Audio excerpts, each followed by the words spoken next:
Bienvenidos a Sin Esquemas.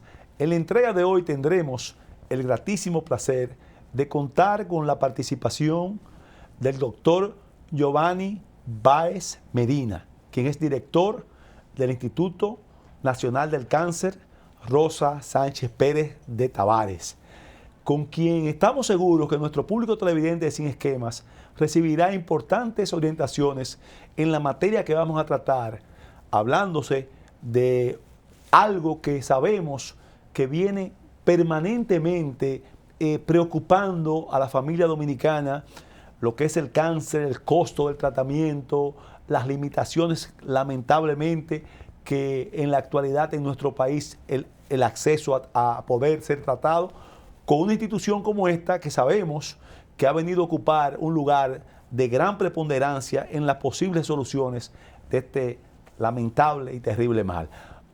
Gracias, doctor, por estar aquí con nosotros en Sin Esquemas y muy complacido de tenerle. No, el placer es mío, Alberto, estar en tu programa.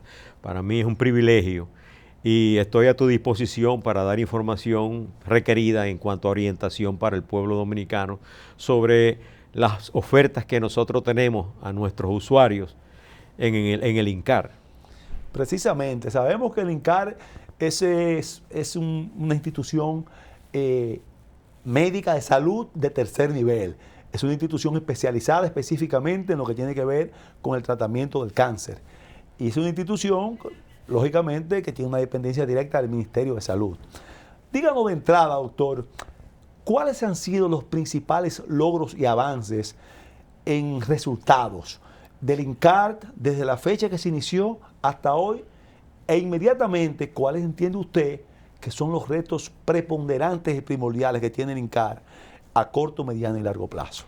Muy interesante pregunta. Fíjate, si tú ves el inicio, el origen del INCAR sería como un niño que nació primero, sacó la cabeza y finalmente después sacó el torso y finalmente sacó las extremidades de la madre, pero en épocas diferentes. El INCAR inicia en el 2012. Pero no es hasta el 2014, en mayo del 2014, si no me equivoco, fue el 28 de mayo, cuando se inicia a dar atención directa a los usuarios, pero limitado a consulta externa. No es hasta el 2015 cuando se inician los internamientos. Comenzamos con 19 camas y actualmente tenemos 68 camas disponibles. El INCAR a poco ha ido logrando una visión propia que es dar una adecuada e integral asistencia a los usuarios. Cuando usted dice integral, eso significa que no solamente incluye la parte puramente médica, sino también que incluye la parte de seguimiento en otras áreas al paciente de cáncer. Exacto, fíjate, como tú bien dijiste, es un hospital de tercer nivel. Un diagnóstico de cáncer impacta muy negativamente en el entorno, no solamente en el paciente, sino en el entorno también. Entonces, cuando yo te digo integral, es porque el paciente que llega ya para ser tratado de cáncer, usualmente comenzamos con 3 patologías, eso es parte de nuestro crecimiento. Comenzamos con 3 patologías en unidades funcionales integrales. ¿Qué es esto? Que están todas las vertientes de tratamiento, de enfoque en cuanto a tratamiento del cáncer, ven al paciente desde el inicio, cuando es diagnosticado y va a entrar en terapia.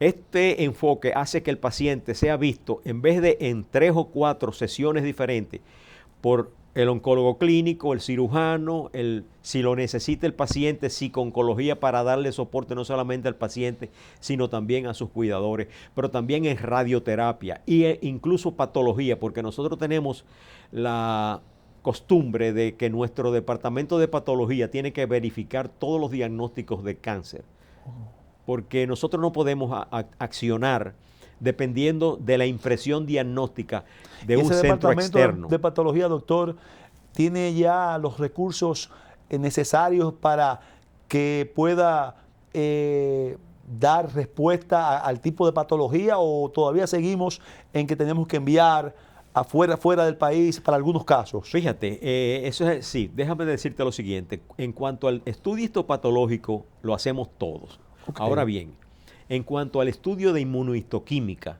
del tejido, todavía lo enviamos fuera porque estamos en fase de entrenamiento. Una de las situaciones que se exige para este tipo de servicio es que certificar por la norma ISO 9001, 2015, el área de patología, el laboratorio. Precisamente a finales de este mes o a principio del mes siguiente, creo que es el día 2 de noviembre, tenemos la primera inspección ya externa para la certificación ISO del área de patología. Estamos en esa vertiente aspirando a ser certificado ISO, por las normas ISO, en 3 áreas: imágenes, laboratorio clínico y patología. Y cuando ya tengamos eso, tenemos un acuerdo para tener los equipos para hacer la inmunistoquímica a nivel nacional, a nivel del Instituto del INCAR. Bueno, ya viendo de manera muy sintética, pero con mucha claridad, lo que ha venido siendo el INCAR desde su formación, pero principalmente desde el momento que arrancó de manera ya más amplia, 2 o 3 años luego de su fundación, y de las cosas que están haciendo. ¿Qué entiende usted, doctor, como le dije al principio, que en la actualidad representan para el INCAR los mayores escollos o las mayores dificultades? O vamos a decirlo en términos positivos, ¿cuáles son los retos principales en los cuales el INCAR se está enfocando para poder dar solución y respuesta a las demandas actuales? Cuando yo te digo a ti que el tratamiento con un enfoque integral es precisamente la integralidad, implica todas las vertientes de tratamiento, pero al mismo tiempo nuestro norte es de que el paciente cuando llega al INCAR no tenga que ir a otra parte a hacerse un estudio. Eso estamos lográndolo, ya lo hemos logrado aproximadamente un 90%. Ah, pero qué bien. Y ahora mismo tenemos un reto muy grande. El reto que tenemos actualmente es el reto de poner a funcionar el ciclotrón con la producción del FDG para los estudios de PET a nivel nacional, y que también servirá para nosotros iniciar nuestro estudio PET a nivel del INCAR. ¿Podría decirnos, doctor, para nuestro público televidente, en qué consiste el ciclotrón? Que era algo que tenía en la mente, qué es ese programa, y en el mismo caso del PET, ¿qué se va a vender o qué se va a hacer en ese caso? Fíjate, sí, déjame explicarte. El PET, ¿en qué etapa está eso? Eso está, ¿cómo te diría yo? Lo único que a nosotros nos limita es la adquisición de agua enriquecida. En el mundo hay solamente 4 suplidores de agua enriquecida para la producción del flúor. Pero ¿qué resulta?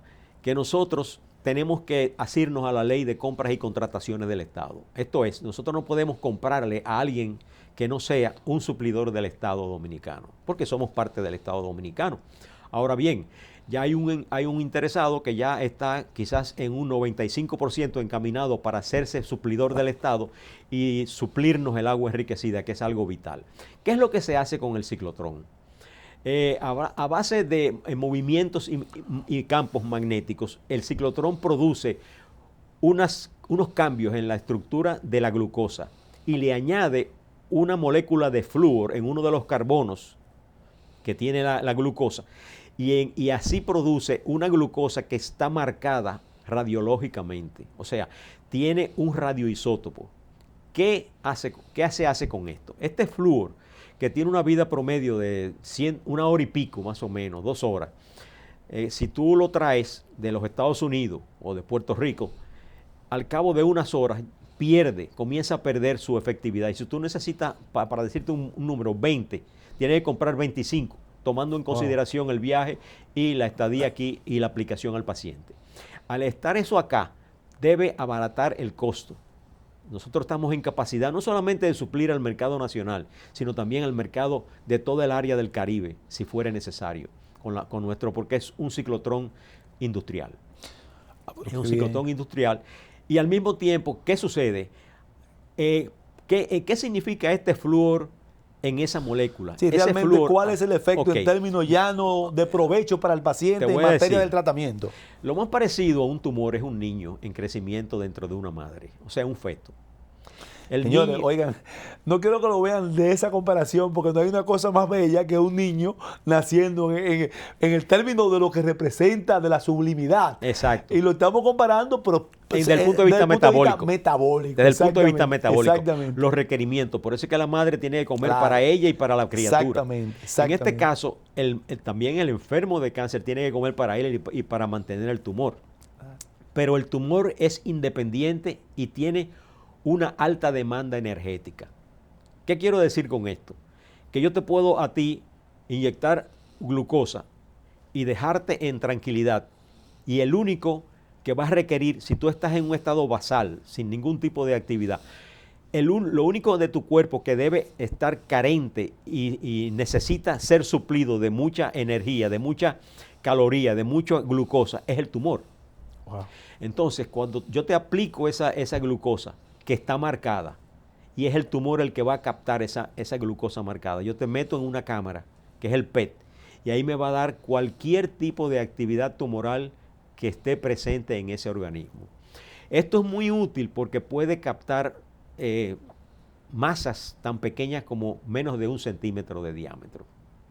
Que hay otros, y además de esto, hay otros Cuando usted dice estudios que la no lo puede hacen. captar significa que Se ve en una imagen. Exactamente. Que cuando yo te meto en una cámara, identificarla. yo te meto en una cámara, Ok. en la cámara te retrata el cuerpo entero y donde está ese flúor, ahí se va a captar. Y en permite, esa imagen, lógicamente, Diagnóstico. un diagnóstico y una acción rápida. claro, fíjate y a que, tiempo, en fíjate muchos qué pasa. casos. Muchos casos son tratados con un medicamento bastante costoso y resulta que viene la disyuntiva, ¿tiene o no tiene actividad tumoral? ¿Debo o no parar el tratamiento? Pero muchas veces tú te vas a la resonancia y a las tomografías convencionales y muchas veces no te dan una imagen metabólica. Pero en este caso tú tienes una posibilidad de ver el metabolismo de un tumor con lesiones tan pequeñas como 1 centímetro que son visualizadas y tú dices, Wow. ¿este paciente está carente de actividad o este paciente sí todavía tiene actividad? ¿Debo continuar o debo parar el tratamiento? Que a la larga le va a dar soporte a un ahorro, no solamente para las aseguradoras, pero al mismo tiempo para el paciente que no se va a poner innecesariamente muchas veces a un tratamiento que ya no requiere. O viceversa, que también que lo requiere y podríamos erráticamente decir vamos a descontinuar el tratamiento cuando en realidad lo necesitaría. Estamos hablando entonces, doctor, ya en términos llanos, que esto ya con la solución del suplidor, que es raro porque en estos casos, tratándose de salud, se pueden obviar algunos de esos procedimientos, pero ya entonces estamos hablando de que con la solución de esa parte administrativa es cuestión de muy corto plazo la solución. Muy ya. corto plazo. Por otro lado, doctor, en materia de, yo sé que también se está desarrollando, no sé a qué nivel está el INCAR, en lo que tiene que ver con la radiooncología. ¿Cómo va, cómo va Sí, eso? fíjate, nosotros hemos hecho algunos cambios en radiooncología. Tenemos 3 equipos. Tenemos 3 unidades de aceleradores lineales. Hemos hecho algunos cambios porque en el sistema en que se nos entregó la institución era un poco ineficiente el sistema de enfriamiento. Ya eso a costa de cierto sufrimiento de los usuarios que estaban hace un mes allá, porque tuvimos solamente un equipo funcionando a completa capacidad. Ya tenemos los 3 equipos en funcionamiento y con garantía de que están enfriándose de la manera correcta. Okay.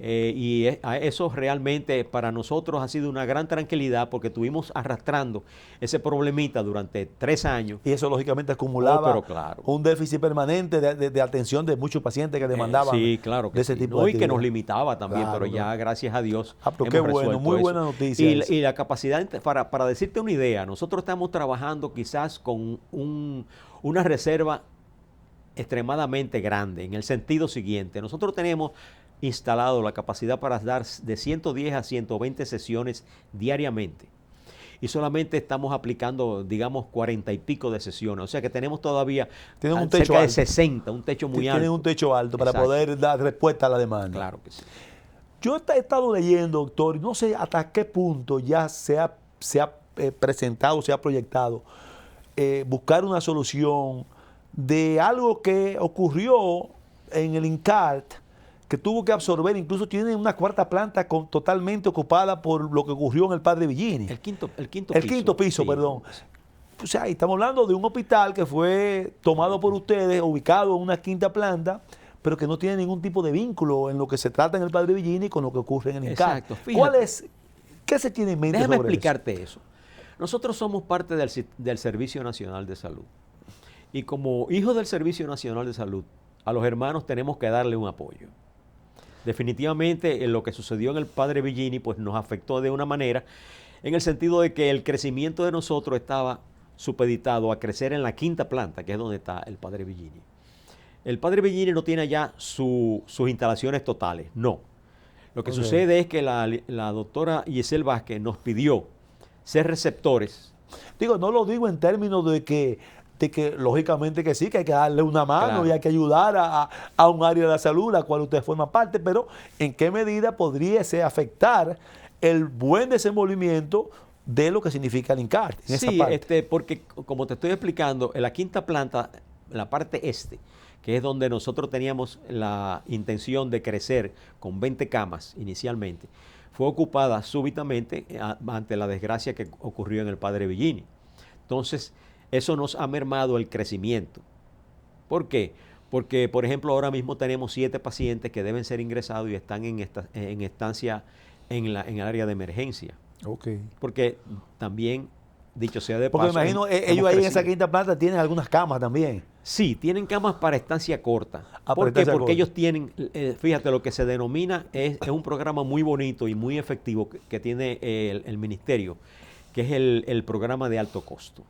Tú sabes que los medicamentos de cáncer y los medicamentos de otras patologías son extremadamente costosos. Entonces, cuando el paciente con cáncer o con una artritis reumatoidea o con una esclerosis múltiple se le agotan sus recursos en el seguro, tan pronto eso sucede, el programa del ministerio con los medicamentos de alto costo llega a suplirle al paciente esos medicamentos. Entonces, nosotros lo que estamos albergando, las 4 especialidades de que tiene el Padre Villini, que son hematología, que son gastroenterología, que son neurología y reumatología, que están, nosotros los albergamos, le dimos un área en la primera planta y le dimos entonces la mitad este de la quinta planta. Y claro, eso nos limita, pero yo espero que pronto ya ellos vuelvan, porque deben estar ávidos de volver a su casa, como es natural, aunque tú estés en una casa muy cómoda, pero no es tu casa. Y en ese sentido, doctor, ya que usted menciona y ha tocado la parte de medicamentos de altos costos, que uno particularmente por quizás el involucramiento que ha venido teniendo durante décadas en la parte social, con trabajos sociales, que uno siempre ha venido realizando, siempre uno ha escuchado, vamos a decir, el drama de las familias con poder tener acceso a esos medicamentos de alto costo, incluso se acerca mucho a las fundaciones que nosotros tenemos. ¿Cómo va eso avanzando en términos de proporción, de satisfacer la demanda de quienes acuden a esos medicamentos de alto costo? Sí, fíjate, yo realmente te debo... Porque es dramático, lo que uno particularmente, nosotros mismos incluso hemos participado allá mismito en el mismo hospital. Eso te iba a decir. Yo te conozco bien de ti a través también de que soy amigo de un hermano tuyo, como te dije anteriormente, fuera de las cámaras. Pero tú participabas mucho en el INCAR porque yo me recuerdo que la doctora González siempre te mencionaba y tú enviabas medicamentos que nosotros eran muy útiles para nosotros. Siempre has tenido esa sensibilidad social. Oye, mis hermanos que tienen su fundación también. Pero lógicamente siempre, por más que uno quiera, uno pudiese ayudar, pero sí me entusiasma oír de usted, doctor, como director del INCAR, que el Ministerio de Salud hay planes específicos en esa materia para seguir ensanchando la posibilidad de dar respuesta a esta problemática dramática, repito, de suplir los medicamentos de altos costos en materia de cáncer. Déjame decirte lo siguiente, hay medicamentos, no solamente para cáncer, los de cáncer son los más caros de todos. Porque hay medicamentos, hay tratamientos que te pueden costar 800,000 pesos mensuales. Y tú dices, bueno, yo puedo con mis ahorros comprarme 2 meses. pero ¿y el tercero? ¿Y qué yo hago con un tratamiento No, que para solamente una me familia cubra pobre, 2? 1.000 pesos le afecta sensiblemente Por el Dios, bolsillo. yo te diría a ti que es Claro. el sueño ideal de toda una vida. Así es. 800 pesos, 800,000 pesos. Y cuando, como te dije anteriormente, y fíjate que la gran mayoría de los dominicanos ya tienen un seguro. Y los pacientes que tienen seguro y se les cubre, se les agota la reserva de su seguro, automáticamente llegan al programa. El programa sí requiere que tú tengas un diagnóstico histopatológico y que un médico, oncólogo del INCAR, en el caso de cáncer, te dé el visto bueno, verifique que tú tienes esa patología y que tú requieres y que ese tratamiento sí tiene una buena indicación. Okay. Porque también se habían dado casos, yo te lo digo porque yo estuve por un familiar involucrado en el programa de alto costo desde el 2008. Y lo que ha crecido ese programa y la orientación y la efectividad, porque es muy efectivo, es increíble. Porque yo me recuerdo que años atrás, yo te estoy hablando del 2008, había que ir en un vehículo y yo iba personalmente al Perpetuo Socorro, porque ellos en el ministerio que estaba esa farmacia no tenían ni la cadena de frío, lo tenían en el Perpetuo Socorro. Cuando yo iba en mi carro, ellos me utilizaban a mí para ir a buscar los medicamentos de los 4 o 5 pacientes que estuvieran ahí. Wow. Ya eso no es así. Y te digo que los pacientes, por ejemplo, del INCAR... Se están sintiendo un alivio en esa materia. Definitivamente. Qué bueno. Hay una cobertura. Qué bueno. Es un programa muy humano, muy bonito. No, evidentemente que sí. Yo creo que no hay una tranquilidad mayor, no solamente para el paciente, sino para su entorno, como usted bien señaló, cuando ellos tienen por lo menos la esperanza o la posibilidad de que se le va a atenuar esa preocupación, aparte del mal terrible que tiene, de por lo menos recibir el medicamento que le pueda aliviar su situación. Otra parte, sabemos que estamos ahora, es una pregunta de orden, estamos en el mes del cáncer de mama. ¿Qué acciones específicas están llevando a cabo en el INCAR en relación al mes del cáncer de mama, que deben ser todos los meses, pero lógicamente enfocarnos más, porque estamos hablando del mayor de los cánceres a nivel general? Estamos hablando, estuve leyendo que más de casi 270,000 casos se esperan para el próximo año en materia de cáncer de mama, de los cuales siempre, lógicamente, a mí me llama la atención, porque no soy médico, es más de un 95% es en la mujer y apenas un 5%, quizás un 2% en los hombres, que es normal. Pero, ¿qué estamos haciendo en esa parte? Fíjate, te voy a decir una cosa. Lo más importante en medicina, y no solamente en cáncer, en oncología, lo más importante es la prevención. Un peso que tú inviertas en prevención equivale a miles de pesos en ahorro, en tratamiento. Así es. Nosotros tenemos una clínica de prevención y en esa clínica hacemos prevención para cáncer de mama y cáncer de cuello uterino. Es muy interesante de cómo los pueblos se desligan de sus tradiciones culturales, y ese desligarse de sus tradiciones alimenticias, en costumbres, en todo, te va desligando también de tu entorno patológico. ¿En qué sentido? Cuando yo regresé al país, y te estoy hablando del 1978 como oncólogo, el cáncer de cuello uterino era el más frecuente en este país. A medida que nosotros nos separamos quizás de algunas costumbres alimenticias, y porque nos hemos hecho un poquito más obesos que antes también, hay que decirlo así. Todas esas situaciones y más estrés, las sociedades se han complicado cada día más. Cada día más ingiriendo alimentos con químicos, cada día es más sedentario también. Es más sedentario, exactamente. Entonces, todo eso ha hecho que el entorno de la vida oncológica haya cambiado. Y ahora nosotros hace varios años ya que tenemos el cáncer de mama el número 1 y el número 2 el de cuello. O sea, se invirtió. El equipo que quedó en primer lugar pasó al segundo lugar, y ahora el segundo lugar está en primero. Y te digo que cuando yo era estudiante de oncología en los Estados Unidos, 13 de cada una mujer tenían cáncer de mama. Ahora 8 de cada norteamericanas desarrollan cáncer de mama. ¿8 de cada cuántas? Una mujer de cada 8. Antes era una mujer de cada 13. Estamos hablando ya un 12% casi. Claro. O sea, Pero alto. En cuanto al hombre, te digo que el hombre, por cada 100 casos de mujer hay uno de hombre. Ok. Y una pregunta, doctor. Usted habló ya de la importancia de la parte preventiva, que es la fundamental para que el cáncer de mama, en lugar de ser un pronóstico ya prácticamente con dictamen de muerte en el mejor de los casos a 5 años, pueda ser tratable y pueda ser lógicamente incluso superado totalmente.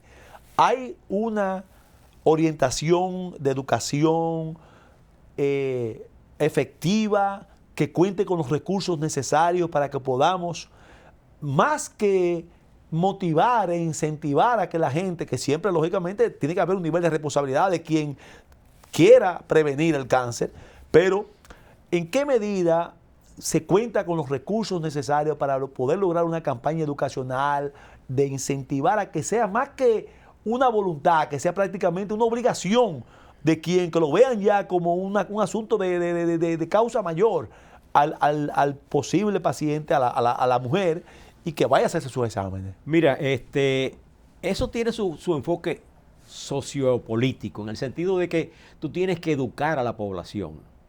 Yo no te puedo enseñar solamente las vocales sin enseñarte las consonantes. Entonces yo creo que tenemos que orientar y tenemos que educar a la población en general. Desgraciadamente, yo te podría decir que el número de casos puede ser igual en muchos países. ¿Qué es lo que hace la diferencia? El estado de desarrollo económico. Las mujeres de los países desarrollados usualmente acuden al médico y son diagnosticadas en un estadio más temprano de la enfermedad. Por tanto, eso conlleva un mejor pronóstico. Sin embargo, en los países subdesarrollados o en vía de desarrollo, esa tardanza en cuanto al diagnóstico y tratamiento conlleva a un peor pronóstico. Bueno, vamos a continuar tocando parte de eso último que señaló, doctor, y entrando en otros temas después de nuestra primera pausa.